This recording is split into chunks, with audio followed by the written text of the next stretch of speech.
জামালপুরের ধানুয়া কামালপুর ও গাইবান্ধার ফুলছড়ি উপজেলা মুক্ত দিবস আজ ১৯৭১ সালের এই দিনেই হানাদার বাহিনী মুক্ত হয় এই এলাকাগুলো।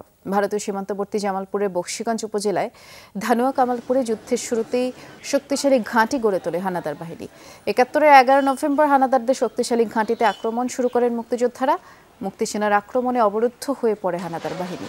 ২৩ দিন অবরুদ্ধ থাকার পর ৪ ডিসেম্বর সন্ধ্যায় হানাদার বাহিনীর ১৬২ সৈন্যের একটি দল যৌথ বাহিনীর কাছে আত্মসমর্পণ করতে বাধ্য হয়। ওই অভিযানে ১৯৭ জন মুক্তিযোদ্ধা শহীদ হন।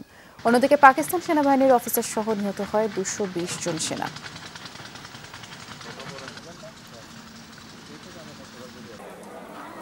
একই দিনে গাইবান্ধার ফুলছড়ি ও তিস্তামুখ রেলওয়ে ফেরিঘাট এলাকা পাকিস্তানি হানাদার বাহিনীর কবল থেকে মুক্ত করেন মুক্তিযোদ্ধারা।